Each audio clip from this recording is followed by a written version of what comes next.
people often ask me, do you believe in God? Which I don't like that question. First of all, it's an attempt to box me in a sense. And the reason that it's an attempt to box me in is because the question is asked so that I can be firmly placed on one side of a binary argument. And the reason I don't like to answer it is because A, I don't like to be boxed in, and B, because I don't know what the person means by believe or God. And they think they know. And the probability that they construe belief and construe God the same way I do is virtually zero. So it's a question that doesn't work for me on multiple levels of analysis. But strangely enough, just as we were talking, the answer to that question popped into my head. I act as if God exists. Now you can decide for yourself whether that means that I believe in him, so to speak. But I act as if he exists. So that's a good enough answer for that. Then with regards to these other issues, the divinity of Christ, well, I would say the same problems with the question formulation obtain. What do you mean by divine? And also, what do you mean by Christ? These are very, very difficult questions. Now, I believe that, for all intents and purposes, I believe that the Logos is divine. Insofar as if by divine you mean of ultimate value, of ultimate transcendent value, yes, it's divine. It's associated with death and rebirth, clearly, because the Logos dismantles you and rebuilds you. So that's what happens when you make an error. When you make an error, some part of you has to go. That's a sacrifice. You have to let it go. Sometimes it's a big part of you. Sometimes it can be such a big part of you that you actually die, right, instead of dying and being reborn. Is there something more than merely metaphorical about the idea of dying and being reborn? Yes, there is, because those are associated with physiological transformations. What's the ultimate extent of that? That's a good question. The question is, what happens to the world around you as you increasingly embody the Logos? And the answer to that is, we don't know. We don't know what the ultimate level of this. Now, the hypothesis is, and it's a hypothesis that extends to some degree to Buddha as well, the hypothesis is that there has been one or two individuals who managed that, and that in their management of that, they transcended death itself. Well, then you might ask yourself, well, what do you mean by transcended death? Well, in the case of Christ, let's assume he was a historical figure for the time being, which I think is the simplest thing to assume. I think there's sufficient evidence to conclude that. You could conclude otherwise, but I feel that there's sufficient evidence to conclude that.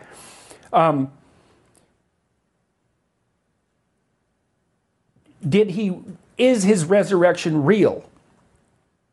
Well, his spirit lives on. That's certainly the case. In what sense do you mean spirit? Just to qualify that. Well, let's imagine that a spirit is a pattern of being. And we know that patterns can exist, patterns can be transmitted across multiple substrates, right? Vinyl, electronic impulses, air, vibrations in your ear, neurological patterns, dance. It's all the translation of what you might describe as a spirit, right? It's that pattern. It's independent of its material substrate. Well, Christ's spirit lives on. It's had a massive effect across time. Well, is that an answer to the question? Did his body resurrect? I don't know. I don't know. The accounts aren't clear, for one thing. What the accounts mean isn't clear. I don't know what happens to a person if they bring themselves completely into alignment. I've had intimations of what that might mean. We don't understand the world very well. We don't understand how the world could be mastered if it was mastered completely. We don't know how an individual might be able to manage that. We don't know what transformations that might make possible.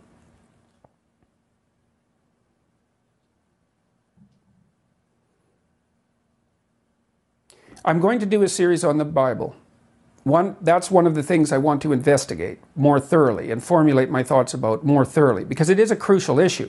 A friend of mine said, and I wouldn't describe him, he's certainly not the sort of person that you would describe as a classic Catholic. He's an extraordinarily well-educated individual, and he's come back to Christianity with the most vicious of internal battles, and he said to me, he was the same person who made the comments earlier about the dominance hierarchy, and so he's very insightful. He said that it all falls apart unless you believe in the divinity of Christ and in the resurrection of Christ.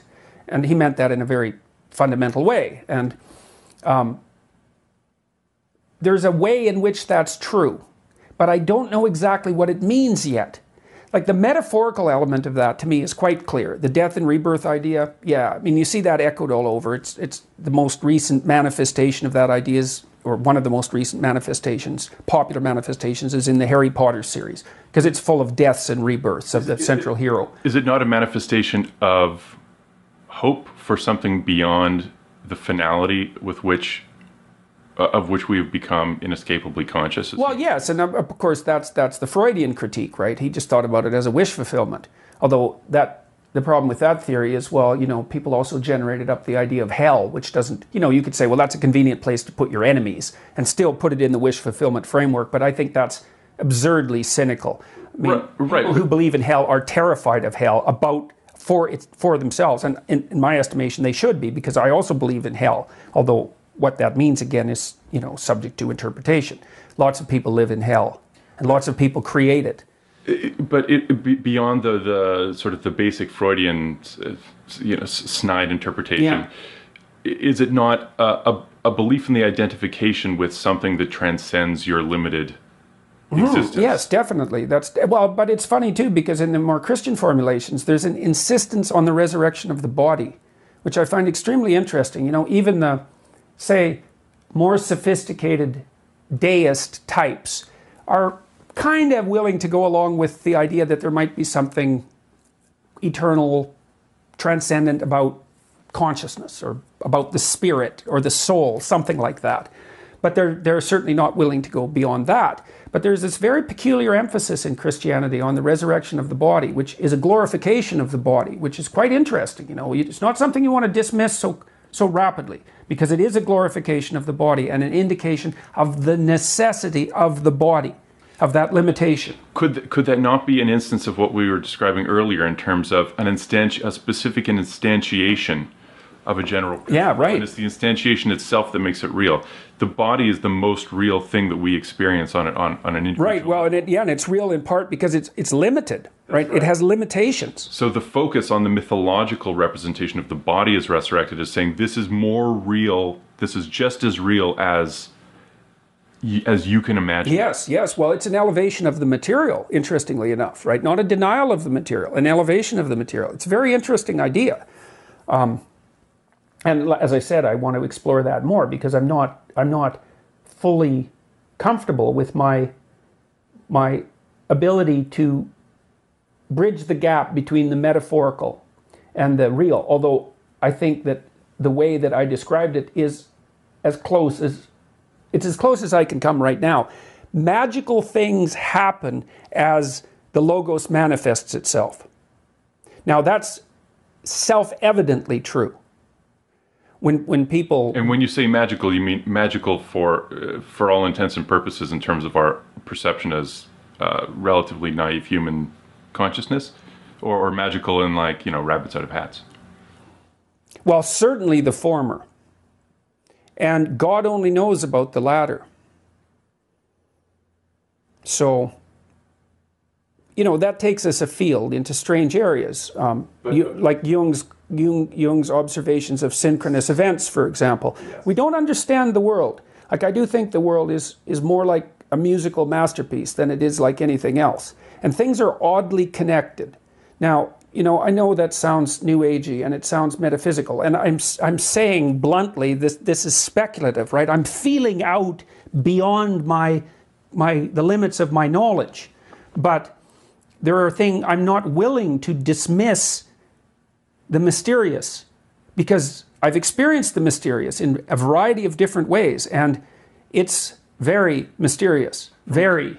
from a cognitive perspective, is that not the most rational position to take in any case? Because we know our cognition is inherently bounded by a whole range of constraints. Well, we certainly know that we're bounded by ignorance, and that there's far more going on than we know or can know. We do. The problem is that when you start to speculate, it's a projection of your imagination. Now, that's not necessarily a bad thing, because that is actually, knowledge advances through projection of imagination. But the problem is you can see yourself reflected back at you, and then it's self-fulfilling. So you can see what you want. That in order to reason, in order to function in a coherent way in the universe, there are certain kind of fundamentals that just have to be fundamentals, presuppositions, whatever you want to call them. But if you flip it up and you try to keep making, make the main level of the house the foundation's, it's all going to fall apart. It doesn't mean anything. Yeah. So I want to ask you, Ben, since we got you here, we're Christians, you're this Orthodox Jew. I want to know, so what do you make of Jesus Christ? Who is he? And what is your evaluation of Jesus? Okay, so my belief is, and this is a fairly typical Judaic view of Jesus, is that Jesus was, and I mean, keep in mind, I don't believe in Jesus as Lord because I'm a Jew. So the Jewish view of Jesus. We got you. You're safe. It's okay. It's okay. We're not going to stone you yet. Right? Like I'm good with the prequel. It's the sequel where we differ. So my view of Jesus is that Jesus was in all likelihood an Orthodox Jew. He even the New Testament talks about him being an Orthodox Jew. He's an Orthodox Jew who knew how to practice Judaism and tried to lead a political revolt against the Romans and was crucified for his trouble. Yeah. Because most of the stuff that I see in the New Testament that I think is foundational to the New Testament is in some cases a plain restatement of what's in the Old Testament. Right. Obviously, the two documents are inherently connected. Jesus said he was the fulfillment of the law and the prophets. Maybe another way to flip it around would be the question. So Jesus claimed to be Messiah. Right. The Torah and the Old Testament all promise a coming Messiah. What about Jesus do you find uncompelling? What about Jesus do you find uncompelling to his claims to be Christ? Right. So the concept of the Messiah in Christianity is very different from the concept of the Messiah in Judaism. So the Messiah in Judaism is essentially a political figure. The Messiah in Judaism is a guy who comes along and restores the Davidic monarchy and brings the Jews back to Israel and restores Jews to practice. There's like Maimonides lays out like a whole series of things that somebody has to do in order to be considered the Messiah. The concept of the Messiah as actual embodiment of God in Judaism is anathema, right? Jews don't believe that God takes human form. They don't believe that God takes physical form. Okay, so then he's not a good rabbi then. So he can't be a good rabbi and anathema. Well, he as told in the New Testament, right. I mean, that's correct. I mean, if I believed that if I believed that the New Testament was a factual history of Jesus, then I would say that Jesus was not a good rabbi. I, as a Jew, don't think that that's. Of course, if I thought that it was a factual history, I'd also agree with it, right? I mean, okay.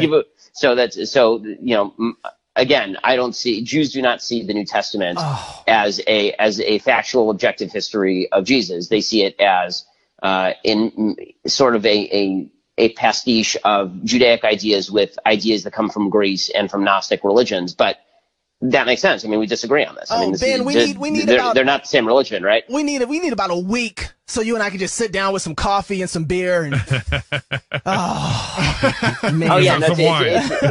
It's a conversation that it's interesting to have. I have, the truth is I have more fun talking about the stuff that we have in common rather than stuff we differ on. Yeah, sure. But it's fun to talk about what we differ on because I want to get you saved, Ben. So, and you know what? This is something that I've always.